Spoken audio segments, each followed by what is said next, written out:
इंदिरा गांधी की बहू बनने से पहले 1.5 महीने तक सोनिया गांधी अमिताभ बच्चन के घर रही थी। फिर कि सोनिया गांधी ने अमिताभ बच्चन के न्योते को ठुकरा दिया था। जानिए पूरी कहानी। एक समय ऐसा था जब गांधी परिवार और बच्चन परिवार एक परिवार की तरह रहते थे। नेहरू परिवार और बच्चन परिवार की दोस्ती बहुत पुरानी है। यह दोस्ती तब हुई थी जब इंदिरा गांधी इलाहाबाद के आनंद भवन में रहा करती थी और हरिरायवंश बच्चन अमिताभ के पिता भी इलाहाबाद से थे और कविता लिखा करते थे। कहा जाता है हरिरायवंश बच्चन से इंदिरा गांधी की मुलाकात कवियत्री सरोजिनी नायडू ने कराई थी। फिर दोनों परिवारों में गहरी दोस्ती हो गई। यह दोस्ती अगली पीढ़ी तक पहुंची और राजीव गांधी और अमिताभ बच्चन भी गहरे दोस्त बन गए थे। राजीव गांधी और सोनिया गांधी की शादी में बच्चन परिवार की अहम भूमिका रही थी। शादी से पहले सोनिया गांधी 45 दिन तक अमिताभ बच्चन के घर पर रही थी और जब सोनिया की शादी हुई तो कन्यादान भी हरिरायवंश बच्चन ने ही किया था। जब सोनिया गांधी इटली से भारत आई थी तो वह शादी से पहले राजीव गांधी के घर नहीं रुक सकती थी। इसलिए जब सोनिया गांधी दिल्ली के पालम एयरपोर्ट पर उतरी तो वहाँ लेने के लिए राजीव गांधी और अमिताभ बच्चन के साथ तेजी बच्चन भी वहाँ मौजूद थी।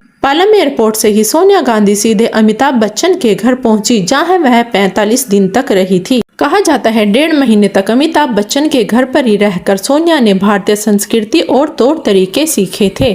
25 फरवरी 1968 को राजीव गांधी बारात लेकर अमिताभ बच्चन के घर पहुंचे थे। शादी में सोनिया गांधी के माता पिता नहीं आए थे, इसलिए अमिताभ बच्चन के पिता हरिरायवंश बच्चन ने ही सोनिया गांधी का कन्यादान किया था। शादी की सारी रस्में अमिताभ के घर पर ही पूरी हुई थी। धर्मयुग को दिए एक इंटरव्यू में सोनिया गांधी ने तेजी बच्चन को अपनी तीसरी माँ बताया था। कहा जाता है जब फिल्म कूली की शूटिंग के दौरान अमिताभ को चोट लग गई थी तो जो सबसे पहले देखने अमिताभ को अस्पताल में पहुंचे थे उनमें राजीव गांधी भी एक थे। उस समय इंदिरा गांधी एक आधिकारिक दौरे के लिए अमेरिका गई भी थी, लेकिन जैसे ही वह इंडिया आई तो वह सबसे पहले अमिताभ को देखने हॉस्पिटल गई। कहा जाता है अमिताभ की फास्ट रिकवरी के लिए उन्होंने अपने पारिवारिक पंडित से विशेष पूजा भी करवाई थी। राजीव गांधी के कहने पर अमिताभ राजनीति में आए थे और अमिताभ ने इलाहाबाद से चुनाव लड़ा और संसद तक पहुंचे थे, मगर उन्होंने राजनीति से किनारा कर लिया और राजीव गांधी के निधन के बाद बच्चन और नेहरू परिवार में दूरियां आने लगी थी। जब साल 1999 में अमिताभ बच्चन के बेटे अभिषेक बच्चन ने फिल्म रिफ्यूजी के जरिए बॉलीवुड में डेब्यू किया था तो सोनिया गांधी प्रीमियर में नहीं पहुंची थी। वरिष्ठ पत्रकार और लेखक राशिद किदवई ने अपनी किताब नेता अभिनेता Bollywood star power in India politics में लिखते हैं कि अमिताभ और जया बच्चन ने अपने बेटे अभिषेक की डेब्यू के प्रीमियर पर सोनिया को निमंत्रण भेजा था। वजह यह बताई गई कि कांग्रेस की नीतियों के मुताबिक पार्टी के अध्यक्ष किसी 5 स्टार होटल में या किसी तरह के कार्यक्रम में शामिल नहीं होते हैं, क्योंकि कांग्रेस पार्टी सादा जीवन उच्च विचार नियम को फॉलो करती है और उस समय पर सोनिया गांधी कांग्रेस के अध्यक्ष हुआ करती थी, इसलिए वह अभिषेक की फिल्म रिफ्यूजी के प्रीमियर में नहीं गई थी।